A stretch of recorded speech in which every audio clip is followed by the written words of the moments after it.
Treasure Island is a book about a kid. His name is Jim. Is Jim Hawking. And his dad, their family owns an inn, which back in the day is like, it's a hotel, but it's also they've got a bar. The people eat there. The people go there to like eat. Tavern. Yeah, Josh just said a tavern, right? So Jim's doing that, and it's by the seaside.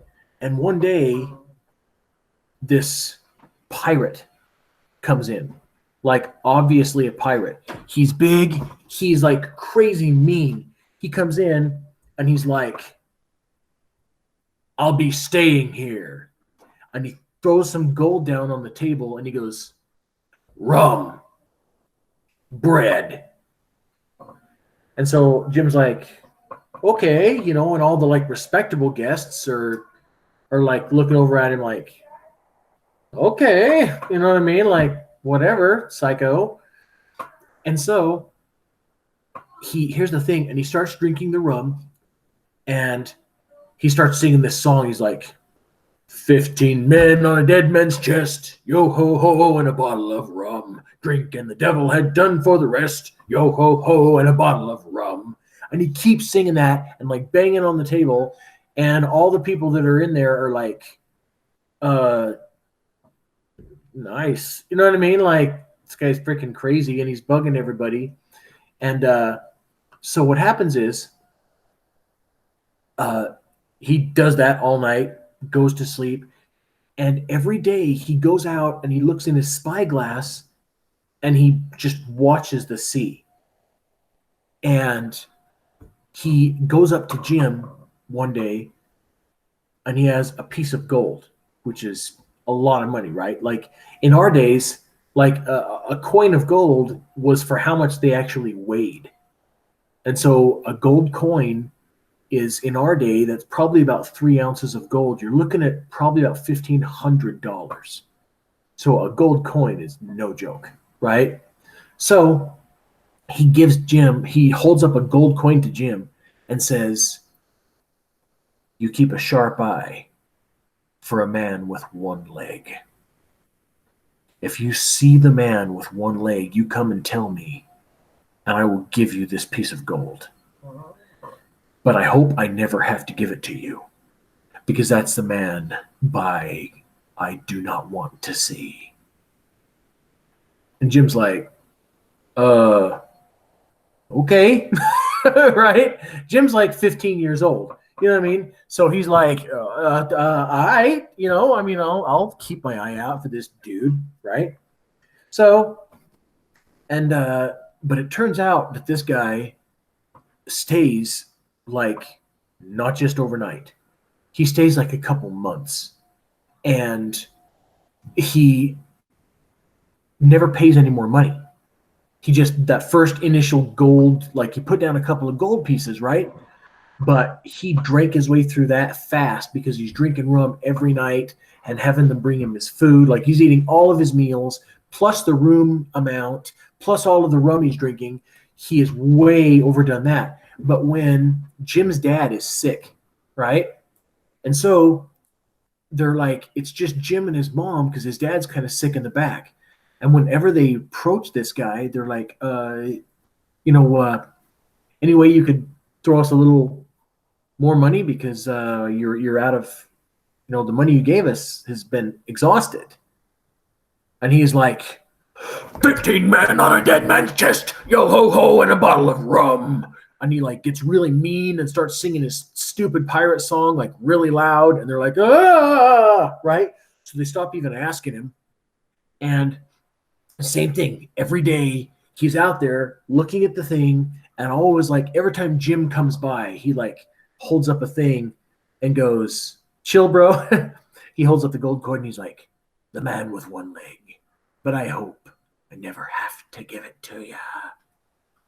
Well, one time, a guy by the name of Dr. Let me see it here. I just call him the doctor. I'll get Dr. Livesey. Dr. Livesey comes to see his dad. And Dr. Livesey comes in and sees his dad, and he's sitting there, in the tavern. And the guy he starts singing his 15 men on a dead man's chest. And Dr. Livesey goes, "Sir, you're disturbing the guests. Shut your mouth." And he's like, "What did you say to me?" And "I did not stutter, sir. Shut your mouth. You're obviously a scoundrel, and you're disturbing these good people." And the pirate freaks. He's like, "How dare you say that to me?" And he gets up out of the table, and Livesey just like sits there, doesn't even get up. He sits there, looks at him, and he goes, "How dare I say that to you? Because it's true. You're a scoundrel. You should shut your mouth." And the pirate's like, "Well, how dare you?" And the pirate freaking starts to like shake and falls on the ground. And Dr. Livesey's all, "I knew it. Oh, unfortunately, I took an oath to help people, even though I wish I didn't have to help this guy right now." So back in the 1700s, they didn't have high blood pressure medication. But if somebody was like having like an attack, what they would do is they would cut them and let some of the blood out. It wasn't a very good way to deal with high blood pressure. But so he takes out his little knife and he cuts the guy's arm, and that lets out blood. And so the guy's blood pressure drops. And then he like binds up the wound, and the guy comes back to it. And the pirate's like, "How dare ye?" Josh is right. Bloodletting it's not the way to do it. But remember, hey, this is a book from the 1700s, right? So, I mean, that's what they thought you were supposed to do. Anyway, so he freaking lets some blood out. The dude comes back, and he's like, "Oh, how dare Jim, help me up," right? And so Jim goes down to like help him up, and Jim sees a key around his neck. That's all right, Hannah. I'm recording it. Jim sees a key that he's wearing around his neck. And like when he goes to help him up, and he's like, that must be the key to his chest. See, Hannah?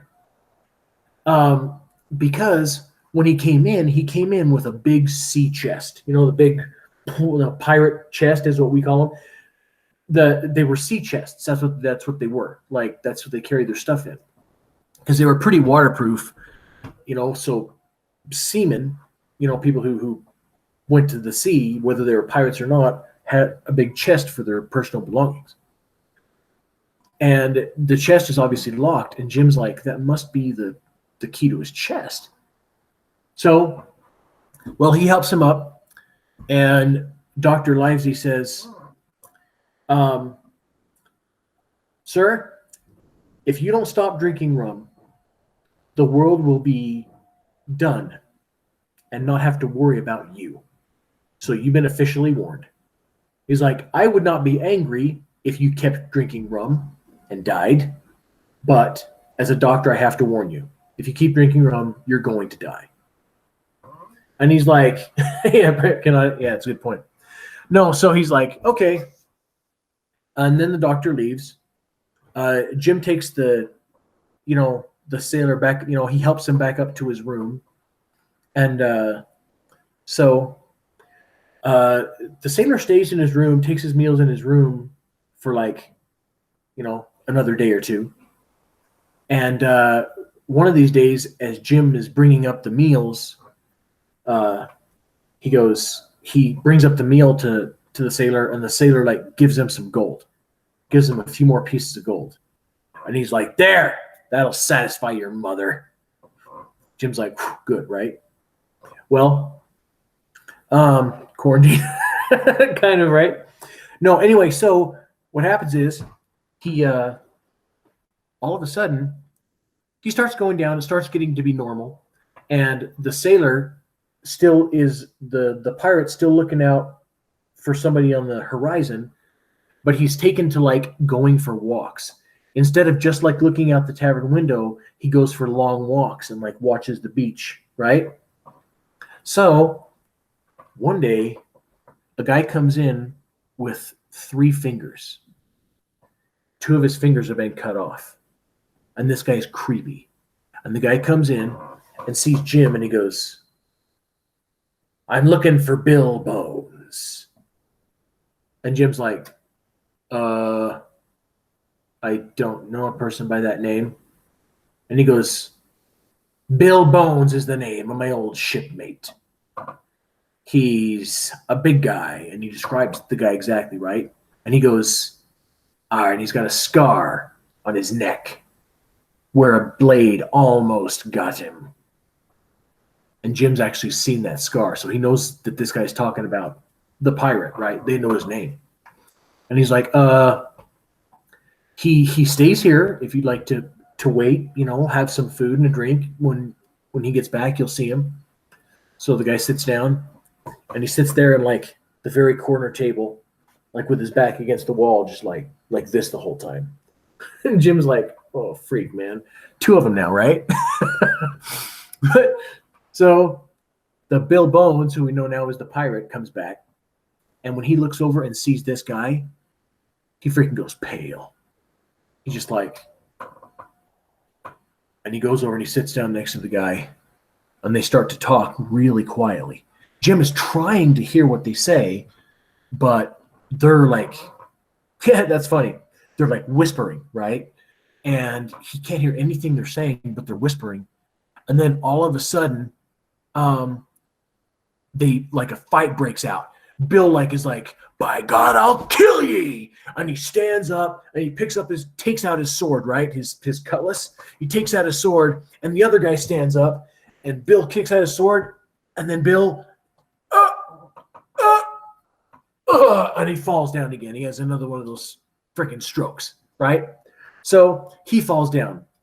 The other guy runs out and disappears. Well, Jim runs out into the street, and he sees Dr. Livesey is there. Dr. Livesey happens to be like just down the street coming out of somebody else's house.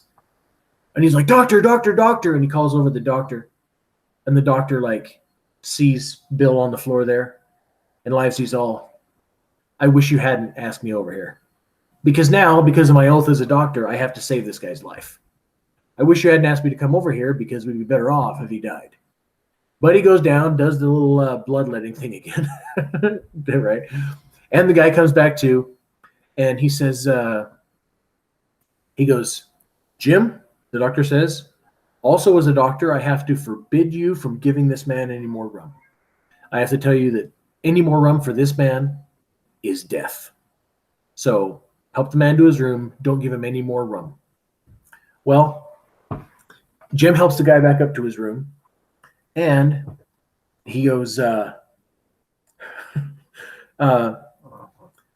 he gets up there, and the guy is, yeah. You're right, Josh. Bloodletting is, like I say, this book is from the 1700s.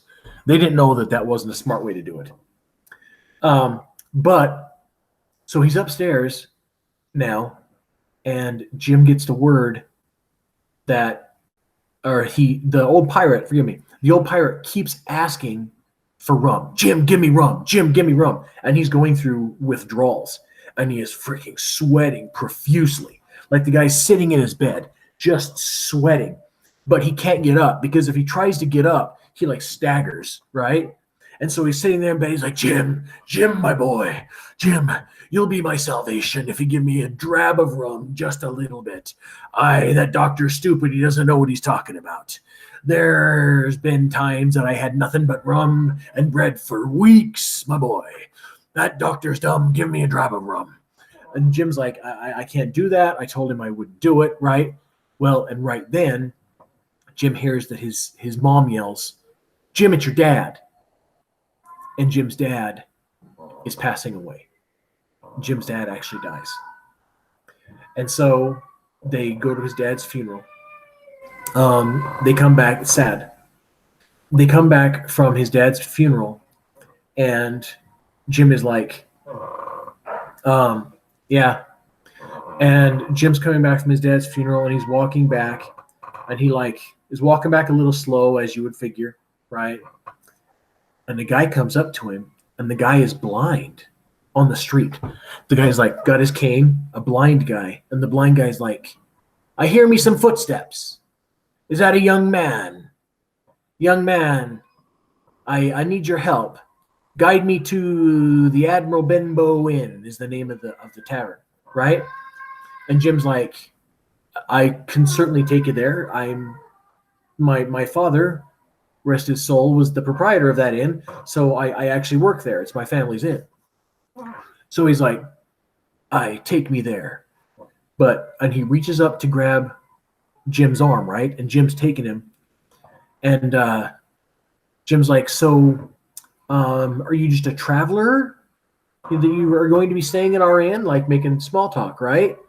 And the guy squeezes Jim's arm and he goes, shut up, boy. Take me to Bill Bones.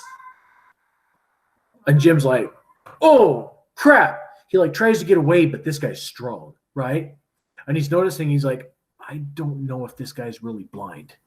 Because the guy, after he kind of like grabbed him by the arm and got mean, is not really being guided by Jim anymore. He's walking fine, right? And so Jim's like, the guy's obviously faking blind. So he goes in and he's like, where's Bill? He grabs his arm. He's like, I'll break your arm unless you tell me. And Jim's like, he's upstairs in his room, right? And so they go up to the room. The guy's still got Jim by the arm, and he takes him into Bill Bones' room. Bill Bones sees the guy, and if you thought he was white when he saw the other guy, when he sees this guy, he's like,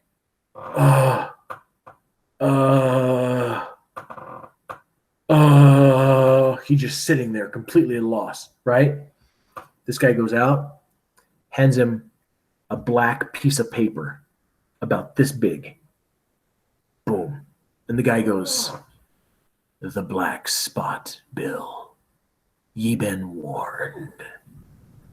And then the guy like turns and goes down the stairs with no problem, right? He's obviously not blind. He turns and goes down the stairs and goes out. Well, Bill is like, now Bill's there with Jim in the room, and he's like, I've been spotted. The black spot. It's a summons, my boy. It's a summons. Give me a drop of rum, Bill. Jim. I'm going to die if you don't. And finally, Jim's like, okay, fine, right? So he goes down and he gets a little bit of rum and he brings it back up. Bill drinks the rum and he's like, oh, thank you. And he looks on the black. Yeah, I'm a drama queen. Shut up. He looks on the back of the spot, on the back of the spot, he goes, they're coming for me. I've got 6 hours. 6 hours to get out of here for my life. And he's like, and he goes over and he goes, they're after the chest. And Jim's like, why so sad? Jim's like, why are they after the chest? Right? And he goes, because it's not my chest. It was the chest of my former captain, but he met his maker, and I took his chest before the rest of them could have it. What they want in there, that's why they want me. And he's like, look at my notes here. So, and he's like, Jim's like, oh, what is it? They want the gold. And he's like, it's not the gold. He gets up and he's like going around the room, and all of a sudden, like, he's like, he has another one of those freaking strokes, goes down, and this time Jim watches him die. And Jim's like, there's a dead pirate now, right? And he's like, Mom. And so his mom comes running up, and she sees it, and Jim tells her what just happened. And she's like, well, let's see what's in that chest. And she's like, it's locked. And Jim goes, I saw the key. He's got the key. So he reaches down on the dead guy. It's like disgusting. He has to open up the dead guy's chest. And he gets out the key and opens it up. And as he opens it up, he sees there's a bunch of gold in there, a bunch of gold coins. Like, and his mom sees it. She's like, he's got all this gold, and yet he wouldn't even pay me. You know what I mean? Like, barely. Yeah, mommy, there's a scary man in my room. That's funny. That's funny. So she's like, well, a few of these belong to me, obviously. So she's an honest woman. She thinks about it and counts and takes the gold coins that she was actually owed from all the, for the hotel fees and stuff. And there's some papers wrapped up in an oil sheet. An oil sheet is like when they take it's a piece of paper that they've dipped in oil because it's waterproof. It's a way to make things really waterproof, right? So there's like a little bundle of papers that are wrapped in oilcloth and tied up tight. And right then he's like, I wonder what this is. He's looking at it, and they hear a bunch of running feet outside. And they're like, oh my gosh, we got to get out of here, right? So Jim, they slam the chest shut. Jim still got the key. He takes that bundle of papers and shoves them in his pocket, and he and his mom ditch out, right? They ditch out the back door, and they go around to where they can, they're close enough to the front of the tavern they can see and hear what's going on in the front, but the people can't see them. And so, as they see who's coming up the tavern, it's that blind guy, right? And also the other guy who ran away and a few others. And they come in and they storm their way up, and they go up to, blind, right? Yeah. They storm their way up, and they go in, and Jim and his mom are hunkered down there, listening, right? And they're like, curses, curses, blast him, nothing but gold, nothing but the gold. Because they broke open the chest, right? They busted it open, and they're like, there's nothing in here but gold. Why? And Jim and his mom are looking at each other like, nothing but gold? Isn't that what pirates are after? like nothing but gold. We'll shoot. You know what I mean? So what the freak? And they come downstairs, and the pirates come back downstairs, and they're like, and the main blind guy, who's obviously the leader of them, right? The blind guy goes, aye, if we could find what else was in that chest, we'd have more gold than we knew what to do with. And Jim is he's reaching into his pocket, grabbing that bunch of oil papers, right? And so he's like, we've got to find out where it went. But they hear the cops coming, right? They hear the cops coming up, and smart, Josh. They hear the cops coming, and so they're like, we got to go. So they ditch out. The cops come. Jim and his mom hop out, and they're like, oh my gosh, okay. So they tell the cops everything, right? Scary Sailor, you've heard of him? The cop's like, yeah, I knew of him, And he died, and they came up, and Jim goes over to just the main cop, right? Just the sheriff. And he's like, I think we might be in real danger. He tells the main cop's name is Mr. Strong. And he tells Mr. Strong, he's like, they didn't even want the gold in that chest. I think they wanted this, but I don't know what it is. And Mr. Strong is like, well, let's open it up, right? And Jim's like, no, I'd rather have Dr. Livesey there. I know Dr. Livesey's super smart. Let's go talk to Dr. Livesey and see what Dr. Livesey says.